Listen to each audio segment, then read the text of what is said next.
إن الحمد لله نحمده ونستعينه ونستغفره ونعوذ بالله من شرور أنفسنا ومن سيئات أعمالنا من يهده الله فلا مضل له ومن يضلل فلا هادي له وأشهد أن لا إله إلا الله وحده لا شريك له وأشهد أن محمدا عبده ورسوله أما بعد فإن خير الحديث كتاب الله وخير الهدي هدي محمد صلى الله عليه وسلم وشر الأمور محدثاتها وكل محدثة بدعة وكل بدعة ضلالة وكل ضلالة في النار.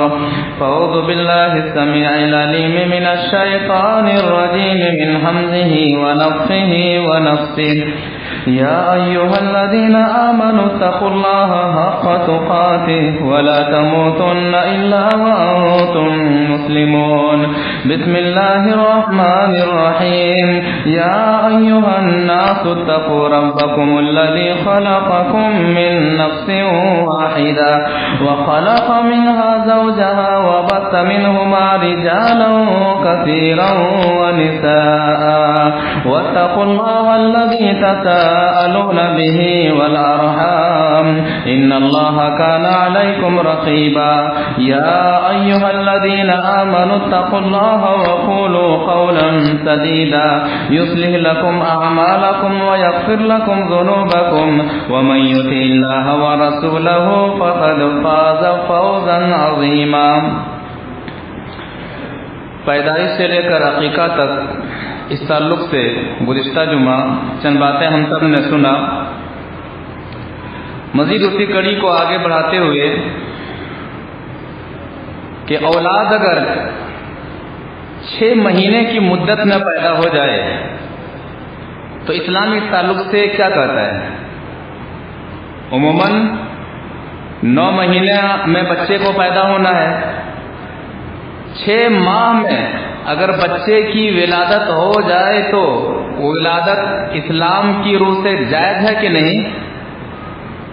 آئیے ہم سمجھتے ہیں. اللہ تبارک و تعالی سورہ احقاف آیت نمبر 15 میں ماں کے پیٹ میں بچہ کتنے مہینے تک رہتا ہے اور دودھ پلانے کی مدت کیا ہے دونوں کو ملا کر کے بیان فرماتا ہے. اللہ تعالیٰ فرماتا ہے وَوَصَّيْنَا الْإِنسَانَ بِوَالِدَيْهِ إِحْسَانًا. ہم نے انسان کو وصیت کی ہے کہ اپنے ماں باپ کے ساتھ اچھا سلوک کرنا. حَمَلَتْهُ أُمُّهُ كُرْهًا وَوَضَعَتْهُ كُرْهًا. تکلیف اٹھا کر کے ماں نے پیٹ میں رکھا ہے اور تکلیف اٹھا کر کے ماں نے جانا ہے. وَحَمْلُهُ وَفِصَالُهُ 30 شَهْرًا. اور پیٹ میں رکھنے اور دودھ پلانے کی مدت 30 مہینے ہے. 30 مہینے ہے. تو قرآن یہاں واضح کر رہا ہے کہ پیٹ میں رکھنے کی مدت اور بچے کو دودھ پلانے کی مدت 30 مہینے ہے. اب دودھ پلانے کی مدت کتنے ہیں اور الگ سے دودھ پلانے کی مدت کتنی ہے اس کی وضاحت سورہ بقرہ آیت نمبر 233 کرتی ہے. اللہ تعالیٰ فرماتا ہے والوالدات یرضعن اولادهن حولین کاملین لمن اراد ان یتم الرضاعہ. مائیں اپنے بچوں کو 2 سال تک دودھ پلائیں گی جو رضاعت کو مکمل کرنا چاہتی ہے. تو پہلی آیت میں دودھ پلانے اور پیٹ میں رکھنے کی مدت 30 مہینہ ہے. اب دودھ پلانے کی مدت کیا ہے؟ سورہ بقرہ کی آیت وضاحت کر رہی ہے کہ دودھ پلانے کی مدت 2 سال ہے یعنی 24 مہینے. اب جب 24 مہینے ہے تو کتنے مہینے بچ گئے؟ 6 مہینے. تو پتہ چلا کہ 6 مہینے میں کسی کے یہاں بچے کی ولادت ہو تو اس کو جائز قرار دیا جائے گا. اس یہ نہیں کہا جائے گا یا پھر اس کے تعلق سے الٹا سیدھا بکنا غلط ہوگا. 6 مہینے میں بچے کی جائز ولادت ہو سکتی ہے اس لیے کہ دودھ پلانے کی مدت 24 مہینے ہے. بقیہ بچے 6 مہینے. اور قرآن کہتا ہے کہ دودھ پلانے اور ماں کے پیٹ میں بچہ رہنے کی جو مدت ہے وہ 30 مہینے. 30 مہینے میں 24 مہینے نکال دیجیے 6 مہینے بچے. اسی چیز کو اللہ تبارک و تعالیٰ سورہ لقمان آیت نمبر 14 میں فرماتا ہے وَفِصَالُهُ فِي عَامَيْنِ.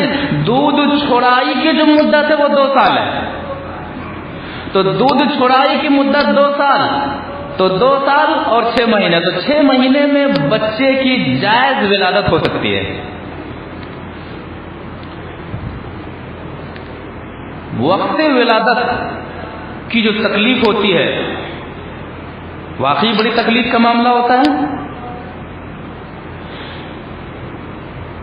بہت ساری مصیبتوں میں سے ایک اہم مصیبت ہوتی ہے، اس موقع پر رحم و کرم کی بھیک مانگنے کے لیے عورت کیا کرے، کیا طریقہ اپنائے؟ مصیبت کی اس گھڑی میں رب سے رشتہ ٹوٹے نا، رب کی خاص رحمت ہمارے ساتھ ہو، اس کے لیے ایک عورت کیا کرے؟ تو مصیبت کے وقت کتنی ساری دعائیں ہیں جو اللہ کے رسول صلی اللہ علیہ وسلم سے ثابت ہیں، اور ان مصیبتوں میں سے درد ذہ ایک بڑی مصیبت ہے۔ تو عام مصیبتوں کی طرح ان جیسی مصیبت میں نبی صلی اللہ علیہ وسلم سے ثابت شدہ دعاؤں کا اہتمام کیا جائے۔ یہاں پر لوگ بہک جاتے ہیں، شرک میں مبتلا ہو جاتے ہیں، اچھے لوگ شرک میں مبتلا ہوتے ہوئے نظر آتے ہیں۔ ایک کتاب ہے بہشتی زیور، اس میں ایک طریقہ بتلایا جاتا ہے۔ حکیم الامت اشرف علی تھانوی، حکیم الامت اشرف علی تھانوی کی کتاب بہشتی زیور ہے، اس کے 9واں حصہ میں لکھتے ہیں کہ درد ذی کے وقت کیا کریں، بچے کی ولادت میں جب تکلیف ہو یا پھر درد ذی کی تکلیف میں جب مبتلا ہو تو کیا کریں؟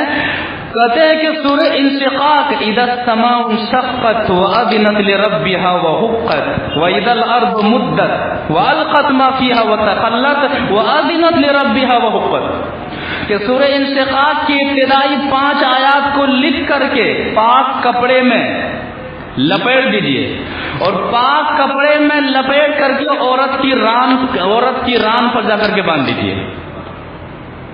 یہ کس کا فرمان ہے؟ حکیم الامت، کہ سورہ انشقاق کی کو لکھ کر کے پاک کپڑے میں لپیٹ کر کے ران پر باندھ دینے سے بچے کی ولادت میں آسانی ہوتی ہے، یا تو پھر شیرینی میں مٹھائی میں دم کر کے کھلا دینے سے بچے کی ولادت میں آسانی ہوتی ہے۔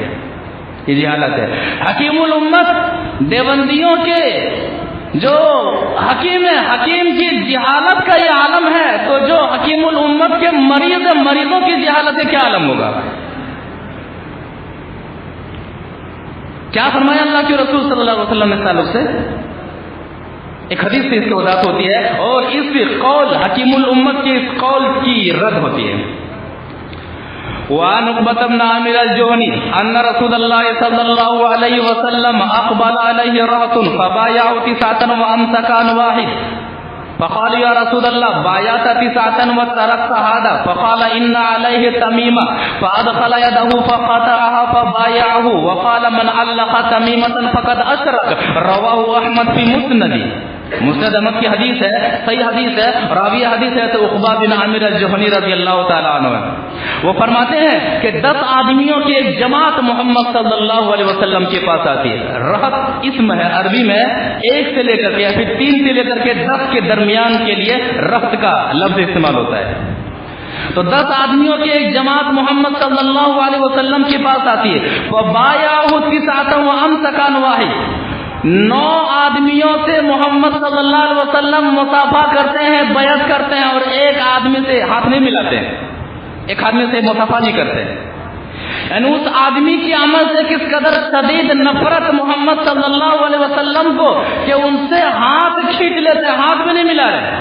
فقالوا یا رسول اللہ بایعت 9 وترکت ھذا، بہت دور سے آئے ہیں، جماعت بنا کر کے آپ کے پاس بہت دور سے آئے ہیں، اور ہم 10 میں سے 9 سے تو آپ نے مصافحہ کیا، اور ہمارے ساتھیوں میں سے ایک سے آپ نے مصافحہ ہی نہیں کیا، آپ نے بیعت ہی نہیں کیا، معاملہ کیا ہے؟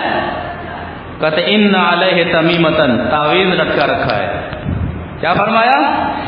اس لیے میں اس سے مصافحہ نہیں کیا کہ اس شخص نے تعویذ لٹکا رکھا ہے۔ اس قدر شدید نفرت محمد صلی اللہ علیہ وسلم کو ایسے شخص سے جو تعویذ لٹکائے ہوئے ہیں، اللہ کے رسول صلی اللہ علیہ وسلم نے اس سے ہاتھ تک ملانا پسند نہیں کیا۔ اتنا سننا تھا. فَأَدْخَلَ يَدَهُ فَقَطَعَهَا فَبَايَعَهُ، اپنے ہاتھ کو داخل کر کے کاٹ دیتے ہیں اور اسے پھینک دیتے ہیں. اس کے بعد سے محمد صلی اللہ علیہ وسلم اسے مصافحہ کرتے ہیں.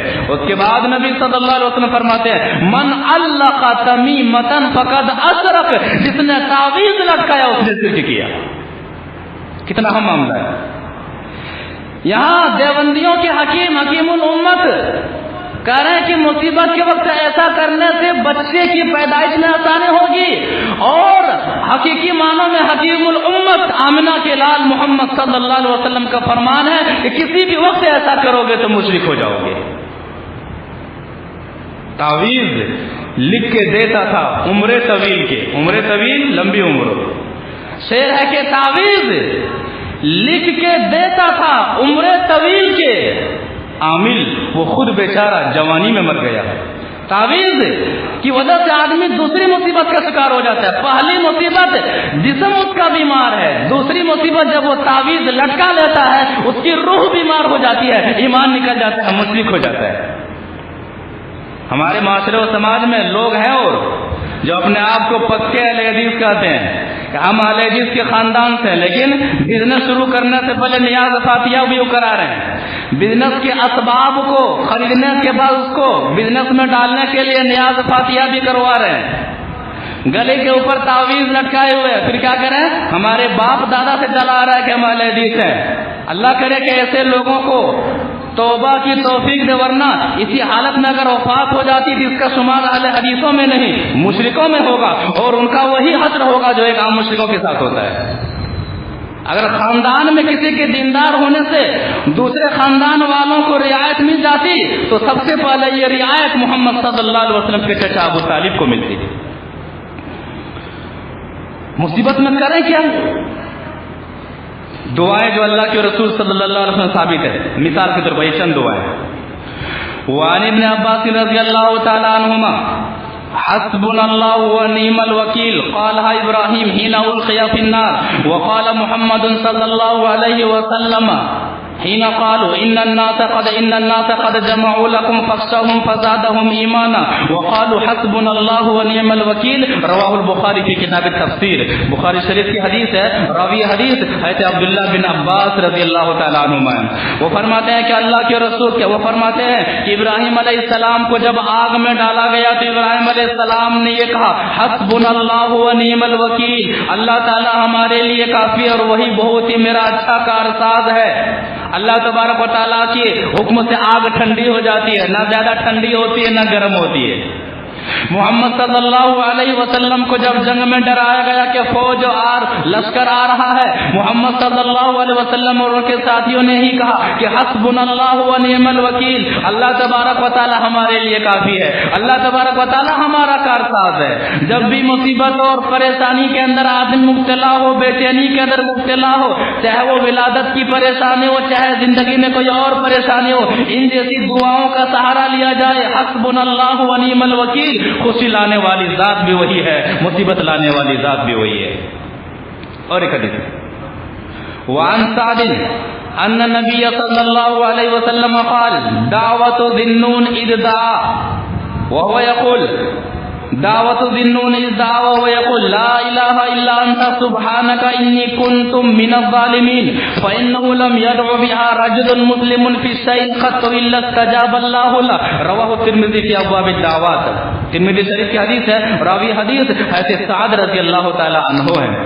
وہ فرماتے ہیں کہ اللہ کے رسول صلی اللہ علیہ وسلم نے فرمایا مچھلی والے کی دعا دعوت ذی النون اذ دعا وهو في بطن الحوت، مچھلی والے کی دعا، یونس علیہ السلام کی دعا جب یونس علیہ السلام مچھلی کے پیٹ میں ہوتے ہیں، مچھلی کے پیٹ کا اندھیرا ہوتا ہے، رات کا اندھیرا ہوتا ہے، سمندر کا اندھیرا ہوتا ہے، تین اندھیروں سے یونس علیہ السلام دعا کر رہے ہیں لا الہ الا انت سبحانک، تیرے علاوہ کوئی الہ نہیں، تیری ذات پاک ہے، انی کنت من الظالمین، پروردگارا میں ہی ظلم کرنے والوں میں سے ہوں۔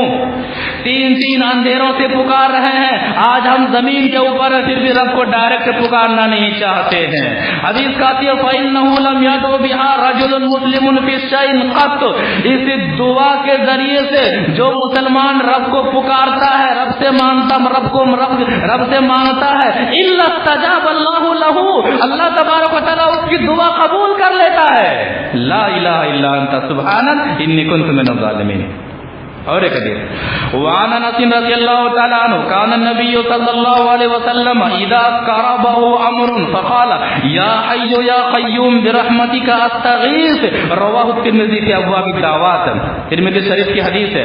راوی حدیث حضرت انس بن مالک رضی اللہ تعالی عنہ، وہ فرماتے ہیں کہ اللہ کے رسول صلی اللہ علیہ وسلم کو جب کوئی پریشان کن معاملہ پریشان کرتا، بے چین کرتا، آپ پکارتے یا حی یا قیوم برحمتک استغیث، اے ہمیشہ زندہ رہنے والے، اے ہمیشہ قائم رہنے والے، تیری رحمت کی ہم بھیک مانگتے ہیں۔ یہ محمد صلی اللہ علیہ وسلم کی دعا تھی۔ مصیبت کے وقت، پریشانی کے وقت ان جیسی دعائیں زیادہ سے زیادہ لب پر جاری ہو۔ اور ایک حدیث وعن ابی بکر عن النبی صلی اللہ علیہ وسلم کلمات المقروب اللہم رحمتک ارجو فلا تکلنی الی نفسی طرفۃ عین واصلح لی شانی کلہ لا الہ الا انت، رواہ ابن حبان فی صحیح، ابن حبان کی حدیث ہے۔ راوی حدیث حضرت ابی بکر رضی اللہ تعالیٰ عنہ، وہ فرماتے ہیں کہ نبی صلی اللہ علیہ وسلم نے فرمایا کہ پریشان ہونے والے لوگوں کی دعا، کہ آدمی جب پریشان ہو، مصیبت میں مبتلا ہو تو کیا پڑھے؟ اللہم رحمتک ارجو، اے اللہ میں تیری رحمت کی امید کرتا ہوں، فلا تکلنی الی نفسی طرفۃ عین، مجھے اپنے نفس کی جانب پلک جھپکنے کے برابر بھی حوالے مت کرنا، واصلح لی شانی کلہ، پروردگارا میرے ہر حالات کی تو اصلاح فرما دے، میرے حالات کو تو درست فرما دے، لا الہ الا انت، تیرے علاوہ کوئی عبادت کے لائق ہے ہی نہیں ہے۔ اسی طرح سے پریشانی کے وقت مانگی جانے والی دعاؤں میں سے اور ایک اہم اور مختصر دعا وعن انس بن مالک رضی اللہ تعالی عنہ ان النبی صلی اللہ علیہ وسلم قال اللهم لا سهل الا ما جعلته سهلا وانت تجعل الحزن اذا شئت سهلا، رواه ابن حبان في صحیح، ابن حبان کی حدیث ہے۔ راوی حدیث حضرت انس بن مالک رضی اللہ تعالیٰ عنہ، وہ فرماتے ہیں کہ نبی صلی اللہ علیہ وسلم مانگا کرتے تھے، کیا کرتے تھے؟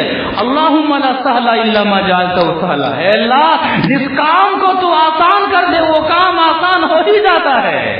اللہم لا سہل الا ما جعلتہ سہلا، اعتماد ہو، یقین ہو، رب پر مکمل بھروسہ ہو، اس کے بعد دعاؤں کے الفاظ پر غور کیجیے۔ اللہم لا سہل الا ما جعلتہ سہلا، کہاں ہے مصیبت میں مبتلا ہونے والے انسان، کہاں ہے پریشانی میں مبتلا ہونے والے؟ ان جیسی دعاؤں کو، عبادت و اپنے فرائض کو بجا لانے کے ساتھ ساتھ ان جیسی دعاؤں کو اپنے لب پر جاری رکھیے۔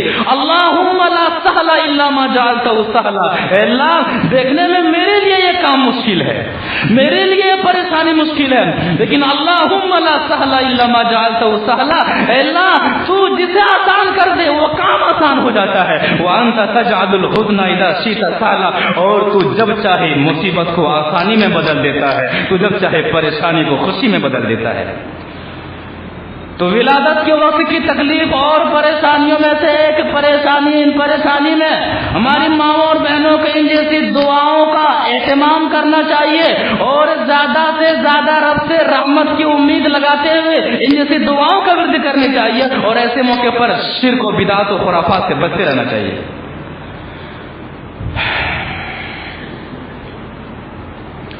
ولادت کے بعد بچے کی وفات ہو گئی، یا پھر ولادت سے پہلے بچے کی وفات ہو گئی، آدمی ہٹ ہو جاتا ہے، پریشان ہو جاتا ہے، ماں باپ دل بھر آتا ہے۔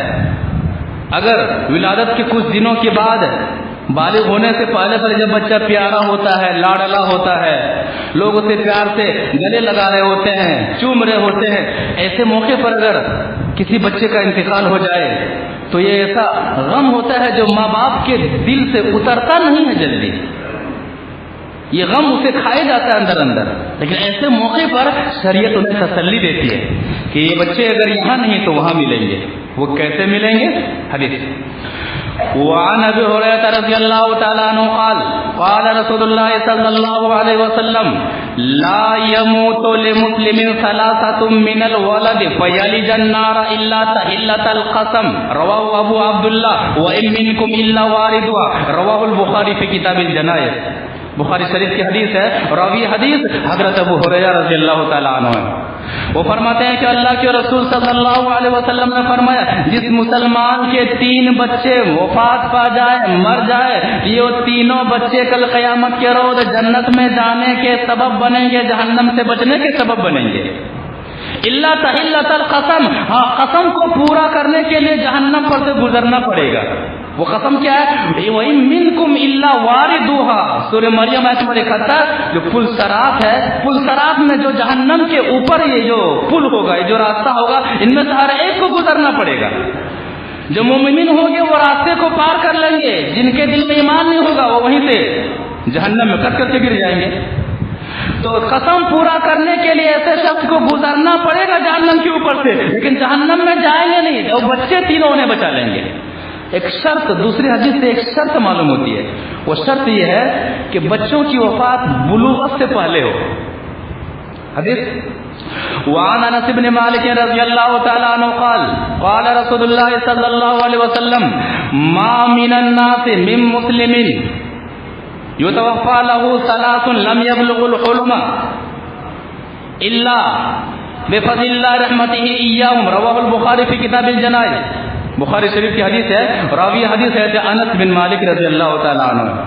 وہ فرماتے ہیں کہ اللہ کے رسول صلی اللہ علیہ وسلم نے فرمایا جس مسلمان کے 3 بچے فوت ہو جائے, لم یبلغ الحنث, بالغ ہونے سے پہلے, بالغ ہونے سے پہلے جس مسلمان کے 3 بچے فوت ہو جائے, تو یہ تینوں بچے, ان تینوں بچوں کی وجہ سے اللہ تبارک و تعالیٰ ان کے ماں باپ کو کل قیامت کے روز جنت میں داخل کرے گا. تو دنیا میں آدمی غمگین ہو جاتا ہے, بے چین ہو جاتا ہے, بے قرار ہو جاتا ہے. ایک مسلمان کے لیے تسلی کا سامان نبی صلی اللہ علیہ وسلم کی اس طرح کی حدیث ہے. ایک عورت اسی تعلق سے ایک سوال کرتی ہے. سوال کیا ہوتا ہے؟ حدیث وعن ابی سعید ان النساء قلنا للنبي صلی اللہ علیہ وسلم اجعل لنا يوما فوعظهن فقال ایما امرأة مات لها 3 من الولد كانوا لها حجاب من النار فقالت امرأة و2 یا رسول اللہ قال و2 رواه البخاری في كتاب الجنائز. بخاری شریف کی حدیث ہے. راوی حدیث حضرت ابو سعید الخدری رضی اللہ تعالی عنہ ہے. وہ فرماتے ہیں کہ اللہ کے رسول صلی اللہ علیہ وسلم سے عورتوں نے درخواست کی, گزارش کی کہ اے نبی صلی اللہ علیہ وسلم نصیحت کرنے کا خیال مردوں کا تو آپ رکھتے ہی ہیں, ہم عورتوں کا بھی خیال رکھا کیجیے. کوئی ایسا دن مقرر کیجیے جس میں ہم عورتیں آپ کے پاس جمع ہو اور نصیحت حاصل کریں, قرآن و حدیث کی باتیں سنیں. کیا وہ عورتیں تھیں؟ اللہ کے رسول صلی اللہ علیہ وسلم نے دن مقرر کیا اور اسی موقع پر نبی صلی اللہ علیہ وسلم نے باتوں باتوں میں نصیحت کرتے ہوئے فرمایا ایما امرأة مات لها 3 من الولد, جس عورت کے 3 بچے مر جائے, كانوا لها حجابا من النار, یہ تینوں بچے جہنم کے لیے آڑے بن جائیں گے, دیوار بن جائیں گے جہنم سے بچنے کے لیے. ایک عورت کہتی ہے اللہ کے رسول صلی اللہ علیہ وسلم اگر کسی کے 2 مر جائیں تو, کہتے ہیں اگر 2 مر جائیں تو یہ 2 بچے بھی جہنم سے بچنے کے لیے آڑ ہوں گے ماں باپ کے لیے.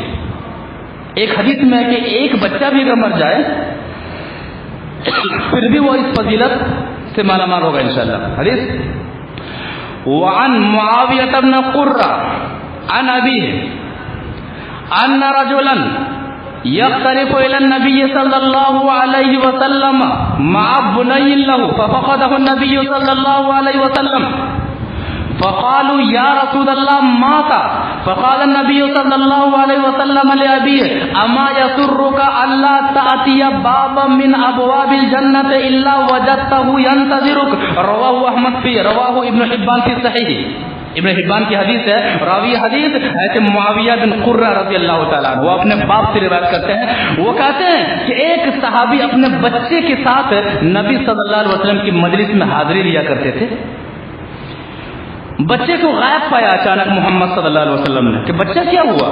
صحابہ کرام نے کہا وفات ہو گئی اللہ کے رسول صلی اللہ علیہ وسلم۔ باپ غمگین تھا۔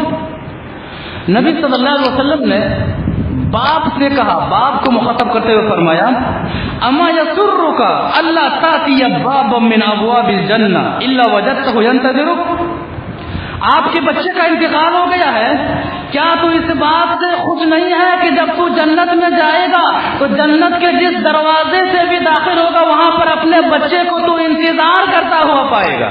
بچہ انتظار کرے گا والد محترم کب آئیں گے، والد محترم کب آئیں گے۔ تو بچے کی وفات ہو جائے تو بچے کی وفات کو اپنے لیے دخول جنت کا سبب بنائیں۔ بچے کی وفات میں غم ہوتا ہے، تکلیف ہوتی ہے، رونا، واویلا مچانا، یہ واویلا مچانا، چہرہ پیٹنا، ماتم کرنا یہ جائز نہیں ہے، لیکن آنسو بہانا یہ رحمت کی دلیل ہے، جس کی تائید نبی صلی اللہ علیہ وسلم کی حدیث سے ہوتی ہے۔ حدیث وعن جابر بن عبد اللہ رضی اللہ تعالی عنہ اخذ رسول اللہ صلی اللہ علیہ وسلم بید عبد الرحمن بن عوف فانطلق به الى ابنه ابراہیم فوجده يجود بنفسه فأخذه النبي صلى الله عليه وسلم فوضعه في حجره فبكى فقال له عبد الرحمن أتبكي يا رسول الله أولم تكن نهيت عن البكاء؟ قال لا ولكن نهيت عن صوتين أحمقين فاجرين صوت عند مصیبت خمس وجوہ وشق جیوب ورنت الشیطان رواہ الترمذی فی ابواب الجنائز۔ ترمذی شریف کی حدیث ہے، راوی حدیث حضرت جابر بن عبداللہ رضی اللہ تعالیٰ عنہ، وہ فرماتے ہیں کہ محمد صلی اللہ علیہ وسلم کا بیٹا ابراہیم بیمار ہے۔ محمد صلی اللہ علیہ وسلم عبد الرحمن بن عوف رضی اللہ تعالیٰ عنہ کا ہاتھ پکڑ کر کے لے جاتے، کہتے ہیں چلو اپنے بیٹے کے پاس لے جاتے ہیں، میرا بیٹا بیمار ہے۔ ماریا قبطیہ رضی اللہ تعالیٰ عنہ کے بطن سے ابراہیم پیدا ہوئے تھے۔ کہتے ابراہیم علیہ السلام کے پاس، ابراہیم اپنے بیٹے ابراہیم کے پاس دونوں گئے، دیکھتے ہیں فوجدہ یجود بنفسہ، محمد صلی اللہ علیہ وسلم دیکھ رہے ہیں کہ معصوم کا بچہ میرا بیٹا ابراہیم موت کی ہچکیاں لے رہا ہے، سانسیں اکھڑ رہی ہیں ابراہیم کی، محمد صلی اللہ علیہ وسلم وہاں پر موجود ہیں۔ فأخذه النبي صلی اللہ علیہ وسلم فوضعه في حجره فبكى، رحمت عالم کی رحمت وہاں چھلک پڑی، سامنے بیٹا موت کی ہچکیوں سے جوجھ رہا ہے، محمد صلی اللہ علیہ وسلم اسے اپنی گود میں اٹھا لیتے ہیں اور بیٹے کو موت کی آغوش میں دیکھ کر کے، جس پریشانی میں بیٹا ابراہیم مبتلا ہے دیکھ کر کے محمد صلی اللہ علیہ وسلم دار و قطار رونے لگتے ہیں۔ سامنے بیٹے کی جان نکل رہی ہے، محمد صلی اللہ علیہ وسلم کے اختیار میں نہیں ہے بیٹے کو بچا سکے۔ دیکھتے ہیں کہ زار و قطار محمد صلی اللہ علیہ وسلم رو رہے ہیں۔ عبد الرحمن بن عوف کہتے ہیں اصب کی، اے اللہ کے رسول صلی اللہ علیہ وسلم آپ نے رونے سے منع کیا تھا، آپ رو رہے ہیں؟ کہتے نہیں، میں نے رونے سے منع نہیں کیا تھا۔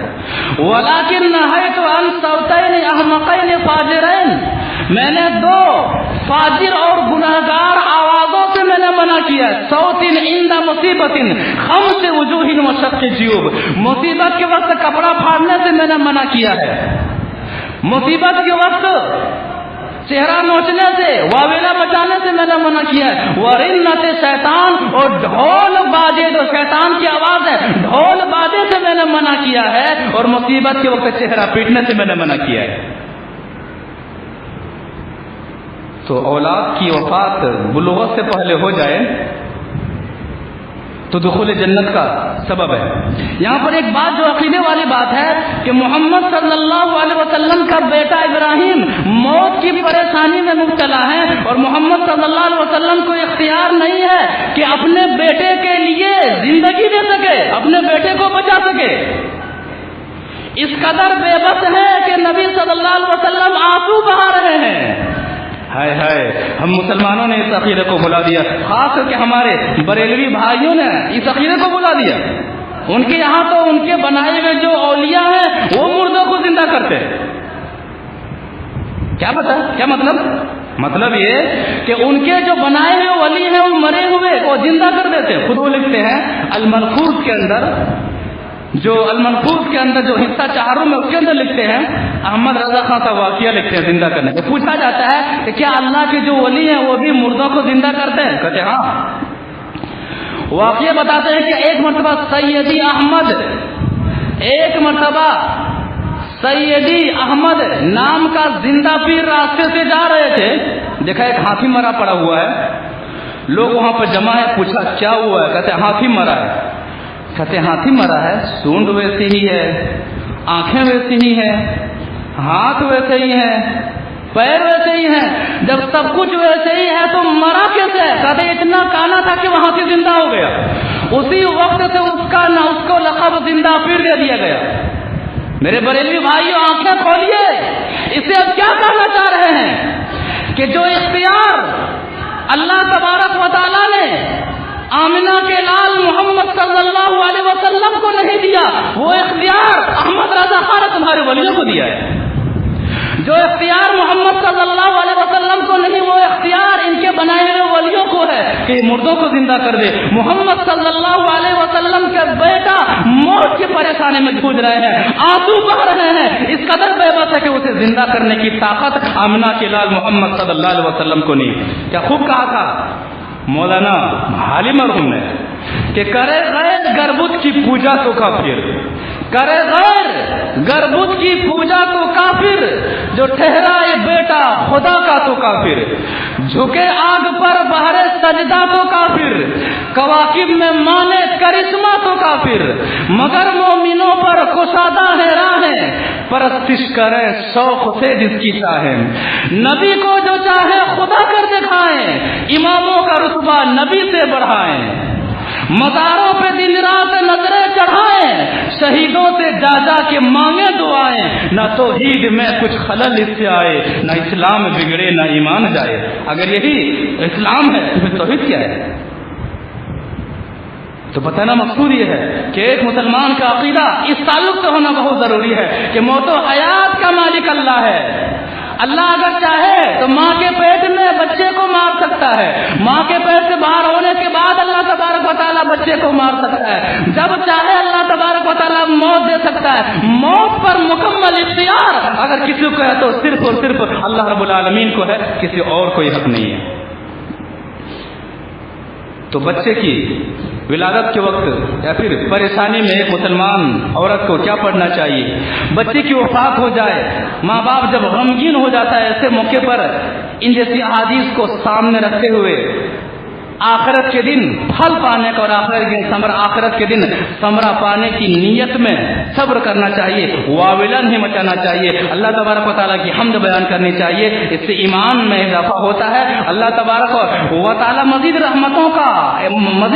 رحمتوں کے بارش فرماتا ہے، دنیا میں بھی اور آخرت میں بھی صبر کے بدلے میں بدلا دے گا انشاءاللہ. باقی آئندہ انشاءاللہ دعا کہ اللہ تبارک و تعالیٰ ہمیں قرآن اور نبی صلی اللہ علیہ وسلم کے فرامین کے مطابق ہر مسئلے کا حل نکالنے کی توفیق عطا فرما. پروردگارا جو لوگ بدعت و خرافات کے شکار ہیں انہیں نبی صلی اللہ علیہ وسلم کی سنت کی اتباع کرتے ہوئے زندگی گزارنے کی توفیق عطا فرما. پروردگارا ہم میں سے جو بیمار ہیں اسے شفا عطا فرما. عبد الرحمان صاحب جو لکڑی والے ہیں ان کا آپریشن ہونا ہے، دعا کے لیے درخواست کی گئی ہے. اللہ تعالیٰ ان کے آپریشن کو کامیاب فرمائے اور انہیں شفا کاملہ عاجلہ عطا فرما. پروردگار ہم میں سے جو مقروض ہیں تو ان کا قرض ادا کر دیں. اسی طرح سے ہم میں سے جو بھی جس مرض میں یا پھر چاہے جسمانی مرض ہو چاہے روحانی مرض ہو، پروردگارا ہمیں جسمانی مرض سے بھی شفا عطا فرما اور روحانی مرض سے بھی شفا عطا فرما. پروردگارا ہم میں سے جو مقروض ہے تو اس کا قرض ادا کر دے. ہم میں سے جو اہل توحید جہاں کہیں بھی پریشان ہے، بے چین ہے، بے قرار ہیں، پروردگارا تو ان کا حامی اور ناصر ہو جا. پروردگارا قرآن و حدیث کی بنیاد پر تو ہم سب کو ایک بنا، نیک بنا اور اتحاد و اتفاق کے ساتھ رہ کر کے زندگی گزارنے کو توفیق عطا فرما. پروردگارا ہماری ٹوٹی پھوٹی عبادتوں کو تو قبول فرما، ہماری نمازوں کو تو قبول فرما اور ہماری قبر کی تنہائی میں نمازوں کو روشنی کا سامان بنا دے. پروردگارا میدان محشر کی پریشانی میں ہماری نماز اور ہماری دیگر عبادتوں کو نجات کا سامان بنا دے۔ پروردگار ہمارے قرآن و حدیث کے مطابق کی جانے والی عبادتوں کو جہنم سے بچنے اور جنت میں جانے کا سامان بنا دے۔ پروردگار تو جب تک ہمیں دنیا کے اندر زندہ رکھ، ایمان اور اسلام کی حالت میں زندہ رکھ، اور جب ہمارا خاتمہ ہو تو خاتمہ بالخیر ہو۔ بارک اللہ لنا ولکم فی القرآن العظیم ونفعنا وإياكم بالآیات والذکر الحکیم، انہ تعالی جواد کریم ملک رؤوف رحیم۔